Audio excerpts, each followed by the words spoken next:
Imagine being a child and knowing that at any moment, without warning, you could lose control of your own body, that the ground could suddenly rush up to meet you, that the world could go dark while everyone around you stared, helpless and terrified. This wasn't imagination for young Prince.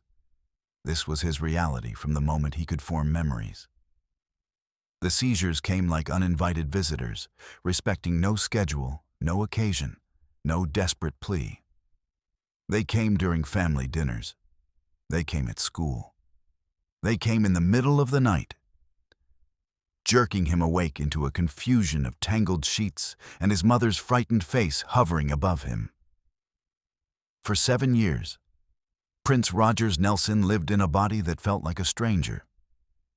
But Maddie Shaw wasn't going to accept medical limitations. While other mothers followed doctors' orders, she followed something else entirely. And what she chose to do in that small Minneapolis apartment would create wounds that Purple Rain and worldwide fame could never fully heal. Before we continue with this story, if you want to hear more untold Prince stories like this, make sure to subscribe and hit the notification bell. You won't want to miss what's coming next. The first seizure happened when Prince was barely old enough to understand what was happening to him. Maddie Shaw had been cooking dinner in their small apartment on the north side of Minneapolis when she heard the sound every mother dreads. Not crying, not screaming, just silence. The kind of silence that makes your blood run cold. She found her toddler son on the floor of his bedroom, his small body rigid, his eyes rolled back, completely unreachable.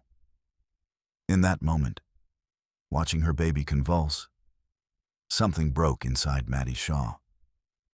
And something harder, more desperate, took its place. The doctors at Minneapolis General Hospital ran their tests. They used words like epilepsy, petit mal, grand mal, neurological disorder. They prescribed phenobarbital, a powerful sedative that made young Prince drowsy and disconnected from the world around him. But the medication didn't stop the seizures. It just made them less frequent, and it made Prince less present. Maddie watched her brilliant, sensitive child disappear behind a chemical fog, and she made a decision that would define both their lives. She would find another way. She had to. Prince's father, John L. Nelson, a jazz pianist who performed at local clubs, had his own approach to the problem. He believed in discipline, in toughness, in not showing weakness. He would tell young Prince to be strong, to fight through it, to not let the seizures define him. But how does a 5-year-old fight his own brain? How does a child control something that medical science itself couldn't fully explain? The tension between Maddie's desperate spirituality and John's practical harshness created a household where Prince learned early that vulnerability was dangerous, that showing fear was unacceptable, that he had to find control in a body that constantly betrayed him. The worst moments weren't the seizures themselves. They were what came after. Prince attended Bryant Junior High, and every child there knew about his condition. They had seen it happen. During a music class in the fall of 1964, Prince had been singing, his young voice already showing signs of the range that would one day captivate millions, when suddenly he stopped mid-note. His eyes glazed over, his body went stiff. And then he fell, right there in front of everyone, his head hitting the floor with a sound that made the other children gasp. When he woke up, surrounded by frightened faces and the music teacher's panicked voice calling for help, Prince felt something worse than physical pain. He felt the stares. He felt the whispers that would follow him through the hallways. He felt the invisible wall that separated him from normal children, from the ordinary childhood he desperately wanted. Some kids were cruel, calling him names, imitating his seizures during recess. Others were overly careful around him, treating him like he was made of glass, which somehow felt worse. Either way, Prince learned to retreat inward, to build walls, to create a private world where his body's betrayals couldn't touch him. Maddie Shaw watched her son become more isolated, more withdrawn. She saw how he would flinch when other children got too close, afraid they might witness another episode. She noticed how he stopped talking about school, how he would rush home and lock himself in his room with the piano his father had reluctantly allowed in the house. Music became Prince's refuge, the one place where his body did what he wanted it to do, where he had complete control. But Maddie knew this wasn't enough. Her son was disappearing, not from seizures, but from fear of them. What Maddie Shaw did next remains one of the most controversial and least discussed aspects of Prince's childhood. She had been raised in the Seventh-day Adventist Church, a faith that emphasized divine healing and spiritual intervention. She had watched the medications fail. She had seen the doctors shake their heads and offer no real hope. And she had been attending prayer meetings with other women from her church. Women who spoke of miracles, of divine healing, of casting out demons and illness through faith alone. Slowly, quietly, Maddie began to reduce Prince's medication. She didn't tell the doctors. She didn't discuss it with John. She simply started following what she believed was a higher guidance. She would pray over Prince for hours, sometimes waking him in the middle of the night to lay hands on him, speaking in tongues, calling on angels to heal her son. She brought other church members to the apartment, forming prayer circles around the confused, frightened child. She told Prince that his seizures were a test, that God was using him for a greater purpose, that if he had enough faith, he would be healed. For young Prince, these sessions were terrifying in a completely different way than the seizures. At least with the seizures, he would lose consciousness, wouldn't fully remember what happened. But during his mother's healing rituals, he was fully awake, fully aware of the desperate intensity in her eyes, the strange voices of the prayer warriors, the feeling that somehow this was all his fault, that if he just believed hard enough, prayed hard enough, he could make it stop. The pressure was immense. He was 6 years old, and he believed that his mother's sanity, maybe even her will to live, depended on whether God decided to heal him. What nobody understood, what Prince himself couldn't articulate, was how the combination of his mother's spiritual approach and his father's emotional distance created a perfect storm of psychological damage. When the seizures continued despite the prayers, Prince began to believe he was fundamentally broken, not just physically, but spiritually. If God could heal but chose not to, what did that say about him? If angels existed but wouldn't help him, was he not worthy? These questions haunted him in ways that would echo through his entire life, manifesting in his obsessive need for control, his complex relationship with religion, his fear of being truly seen. The medication withdrawal led to more frequent seizures. Maddie interpreted this as the darkness fighting back, as evidence that they needed to pray harder, believe more intensely. She began keeping Prince home from school more often, afraid of what might happen without her there to pray over him. His education suffered. His social development stalled. He became a ghost child, existing in a world of spiritual warfare that he didn't understand and medical crisis that he couldn't control.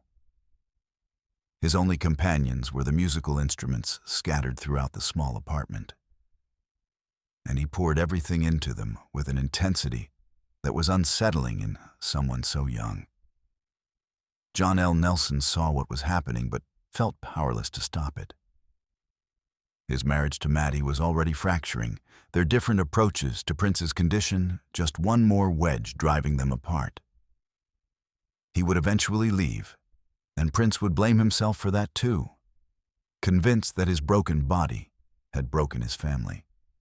The abandonment issues this created would fuel decades of complicated relationships, of pushing people away before they could leave him, of never quite believing that anyone could love something as fundamentally damaged as he felt himself to be.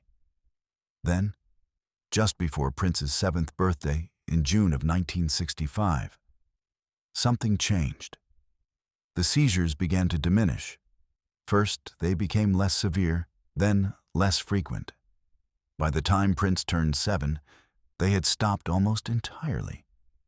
Maddie Shaw proclaimed it a miracle, validation of her faith-based approach, proof that she had been right to trust in divine intervention over medical science. She told everyone who would listen about God's healing power, about how prayer had saved her son when doctors had failed. But the truth was more complicated and far less miraculous. Many children do grow out of early childhood seizures naturally as their brains develop and mature. The doctors had mentioned this possibility from the beginning, but Maddie had been too desperate to hear it. Prince's seizures likely stopped because his neurological system had stabilized, not because of anything Maddie had done or not done. But she never acknowledged this possibility, never questioned her narrative, and certainly never apologized for the psychological torture she had put her son through in pursuit of her miracle. What happened next is the part of the story that Prince himself never fully shared, the piece that remained locked away even from his closest friends and collaborators. Because while the seizures had stopped, the damage from those 7 years was just beginning to show itself. Prince had learned that his body was unreliable, that it could betray him at any moment. He had learned that the people who were supposed to protect him, his parents, had failed him in different but equally devastating ways. His mother had turned his medical crisis into a spiritual battleground, making him feel responsible for his own healing. His father had emotionally abandoned him, unable to cope with a son who didn't fit his image of masculine strength. More than that, Prince had learned to distrust both medical authority and spiritual authority. He had seen doctors fail to help him. He had endured his mother's failed faith healing. This created a lifelong pattern of rejecting outside help, of believing that he alone could control his fate, that asking for assistance was admitting weakness. When decades later he would refuse the hip surgery that might have prevented his addiction to pain medication, when he would hide his dependency from everyone around him, when he would reject intervention attempts in his final days, he was still that terrified child who had learned that trusting others with your vulnerability only led to more pain. The control issues that would define Prince's career, his obsessive need to play every instrument on his albums, to produce everything himself, to fight Warner Brothers for ownership of his masters, to change his name to an unpronounceable symbol rather than be controlled by a contract. All of it traced back to those 7 years when he had no control at all. Every time someone tried to tell him what to do, how to make his music, how to run his career, he heard echoes of doctors prescribing medications that didn't work, and his mother insisting that prayer would fix what was broken. He swore he would never be that powerless again. Even more devastating was what those years did to Prince's relationship with his own body. He had spent his most formative years feeling betrayed by his physical self, never knowing when it would fail him, when it would make him an object of pity or mockery. This manifested in his later obsession with physical appearance and performance. The high heels, the makeup, the elaborate costumes, the androgynous presentation, they weren't just artistic choices. They were armor. They were Prince taking absolute control of how his body was seen, transforming it from something that had victimized him into something that commanded attention and desire on his terms. His legendary work ethic, the 20-hour days in the studio, the refusal to stop even when his body screamed for rest, this too was a legacy of those childhood years.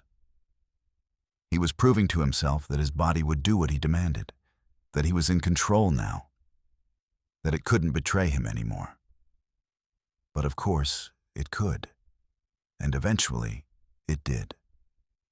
When the years of dancing in high heels destroyed his hips, when the chronic pain led to prescription painkillers, when those pills became the thing he couldn't control, it must have felt like the cruelest echo of his childhood. His body once again becoming the enemy. Prince never spoke publicly about his childhood seizures. In interviews, when asked about his early years, he would deflect, change the subject, offer vague statements about having a complicated childhood. Even his closest collaborators, people who worked with him for years, knew almost nothing about this period of his life. It was as if those 7 years existed in a sealed chamber in his mind. Too painful to examine, too fundamental to ignore. The few times he referenced it obliquely, it was always in the context of his mother, and always with a complicated mixture of love and something darker that he could never quite name. In the last years of his life, when Prince's addiction to fentanyl-laced pain pills was spiraling out of control, when his weight had dropped to 112 pounds, when the people around him were desperately trying to stage an intervention, he refused help with the same stubborn intensity that had defined his entire life. He wouldn't go to the hospital. He wouldn't submit to treatment. He wouldn't admit that he needed saving. And perhaps, in some deep part of his consciousness, he was still that 7-year-old boy whose mother had promised that faith alone would heal him, whose father had demanded he be strong, both of them teaching him that asking for help was a kind of failure he couldn't afford. The morning of April the 21st, 2016, when Prince was found unresponsive in the elevator at Paisley Park, his body finally gave out in the same sudden, uncontrollable way it had when he was a child. The seizures from fentanyl poisoning that likely killed him were the ultimate cruel irony. His childhood nightmare returning to claim him at the end. The 7-year-old who had lived in fear of his body's betrayal died from exactly that. His system overwhelmed by drugs he had taken to control pain, to maintain the superhuman schedule he believed proved he was in control, to never show weakness, to never ask for help.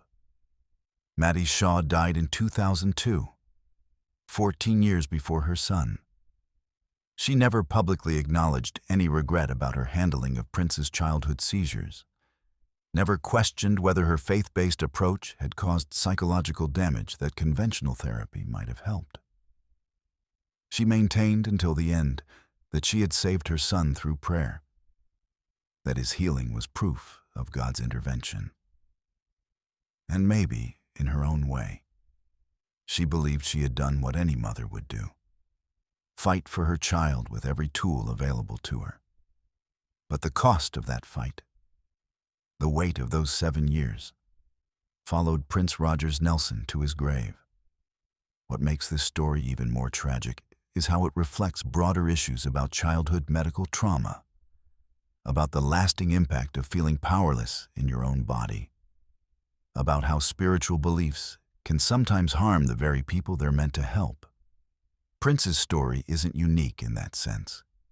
Countless children have suffered through medical conditions made worse by well-meaning but misguided interventions, by parents too desperate or too faithful or too scared to follow evidence-based treatment. The difference is that Prince became one of the most famous people on earth. And even then, even with all that visibility, this part of his story remained hidden.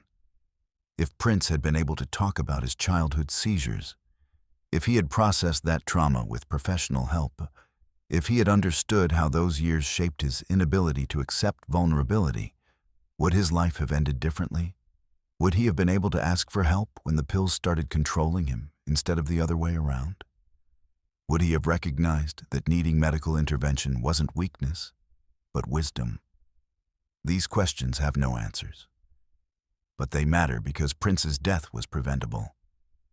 The fentanyl that killed him was in pills he thought were Vicodin. An intervention was planned, Help was literally on the way when he died. He just couldn't wait, couldn't admit he needed it, couldn't let himself be that powerless again. In the end, the seizures that defined Prince's first 7 years cast a shadow over all 57 years of his life. They taught him lessons about control and vulnerability that he never unlearned, that he couldn't unlearn, that became so fundamental to who he was that removing them would have meant becoming someone else entirely. Maddie Shaw believed she had healed her son. But the truth is, the wounds from those years never healed at all. They just changed shape, manifesting in different ways, driving him to incredible artistic heights and ultimately contributing to his devastating fall.